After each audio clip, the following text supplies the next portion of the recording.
This is genuinely hard to believe. In February 2025, a statement coming out of Washington transformed what should have been a routine military procurement into a full-blown diplomatic confrontation. The U.S. ambassador to Canada, Pete Hora, was not speaking about collective defense or strengthening NATO. Instead, his focus was trade, money, and the consequences Ottawa would face if it dared to walk away from the F-35 fighter jet program. Canada had already committed to purchasing 16 F-35s, but Prime Minister Mark Carney was openly considering pressing pause. The reason was simple: Sweden had just presented an alternative. The Gripen E fighter, paired with full technology transfer and the promise of thousands of high-quality jobs based inside Canada itself. Washington's reaction was not dialogue, it was an ultimatum. And that brings us to the real issue here. This debate is not about which aircraft is superior. The real question is whether Canada still has the right to decide its own defense future. At the Munich Security Conference, Ambassador Hora made his position unmistakably clear. No F-35 purchase would mean no trade deal.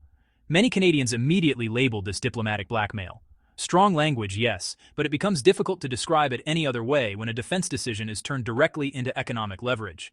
And Washington did not stop at rhetoric. Analysts revealed that the White House had already prepared a package of tariffs and retaliatory trade measures. The unspoken message was clear: sovereignty comes with a cost.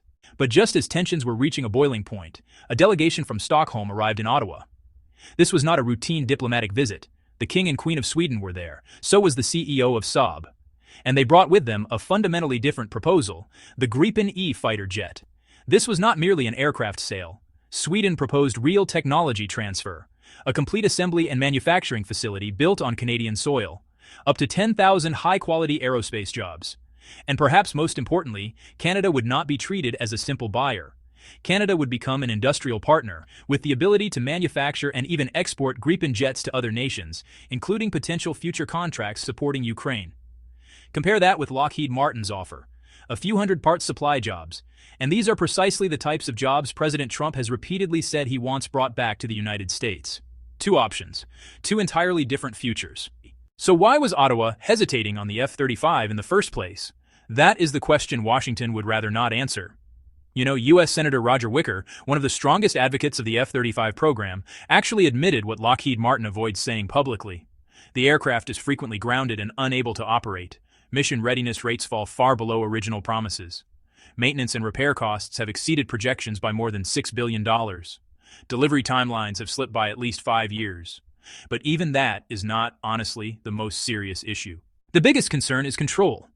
The United States owns all the software and core technology inside the F-35. Canada cannot upgrade it independently. It cannot maintain it without approval. Every modification, even minor ones, must go through the ALI system, the Autonomic Logistics Information System. This system does more than just manage logistics. It allows Washington to monitor every flight, every maintenance action, and crucially, it has the capability to disable any F-35 anywhere in the world through a purely administrative decision. When critics raised concerns about interoperability, the U.S. responded with a familiar claim: Canada cannot operate two different fighter platforms at the same time. That argument sounds reasonable until you examine history. The Royal Canadian Air Force has previously operated CF-18s, CF-101s, and multiple other aircraft types simultaneously without major issues. The Gripen E was designed from the ground up to integrate seamlessly with NATO systems. So what is the real issue? The answer is not technical. It is about control. Two retired generals play a key role in this story. General Tom Lawson publicly warned against operating multiple aircraft types. That advice sounded professional until one important detail became known. He spent 6 years working as a consultant for Lockheed Martin. The conflict of interest is obvious. Even more revealing is the case of Lieutenant General André Deschamps. Once a strong supporter of the F-35, he is now calling for the contract to be cancelled. Why? Because he concluded the United States controls too much. Software, spare parts, upgrades, everything ultimately depends on decisions made in Washington. And when President Trump openly speaks about turning Canada into the 51st state, how can Ottawa rely on long-term trust? If this sounds theoretical, look at Denmark. In March, the U.S. removed parts from Denmark's F-35 fleet and transferred them to Israel without prior notice or consent from Copenhagen. This directly violated Denmark's Middle East policy, and Denmark had no ability to prevent it. Member of Parliament Rasmus Jarlov summarized the situation bluntly: "We thought we were buying fighter jets. It turns out we are renting them, and the U.S. holds the keys." This is not an isolated incident. The logistics system allows Washington to monitor, control, and potentially disable any F-35 globally. All operational data, from flight records to maintenance logs, is transmitted to servers located in the United States. European analysts have a term for this arrangement: conditional sovereignty. The question Canada now faces is whether it is willing to accept that condition. Saab's proposal is about far more than aircraft. It is about building an independent defense industry. The assembly plant Sweden is offering is not symbolic final assembly. It represents full manufacturing and technological transfer. Canada would be able to produce Gripen jets for its own needs and for export. 10,000 high-quality aerospace jobs. Compare that with a few hundred parts contracts from Lockheed Martin, contracts that Washington itself is threatening to pull back into the U.S. But the greatest advantage is not job numbers. It is ownership of technology. Canada would control the source code. It could upgrade systems independently. It could perform maintenance without external permission. There would be no ALIS system tracking every move, no risk of parts being cut off because of political disagreements. Why is Sweden willing to share technology the United States keeps tightly locked? Well, the answer comes from Cold War experience. Sweden learned that technological independence is frankly essential for political independence. The Gripen was designed around this principle. The operating nation must retain full control. They call this concept sovereign sustainment. There is also a strategic reality here. Both Canada and Sweden operate in the Arctic. They require aircraft capable of functioning in extreme cold, on short runways, and even snow-covered highways. The F-35 was designed for aircraft carriers and large, fully developed bases. It really excels in high-infrastructure environments. The Gripen, on the other hand, was built to survive when infrastructure fails. Lockheed Martin advertises the F-35 at $85 million per aircraft. But that figure reflects only the purchase price. Canada's Auditor General provides the full picture. 88 F-35s over 30 years could cost up to $50 billion. And that does not include additional expenses if the United States raises parts prices or restricts software licenses. Operating costs tell an even clearer story. The F-35 costs between $35,000 and $47,000 per flight hour. The Gripen E operates at roughly $8,000 per hour. These figures do not come from Saab. They actually come from NATO nations that operate both platforms in joint exercises, but cost is only part of the equation. Where the money goes matters. With the F-35, most of Canada's defense spending flows directly to Lockheed Martin and U.S. subcontractors. A small fraction returns to Canada through parts supply work Trump has explicitly said he wants relocated to the U.S.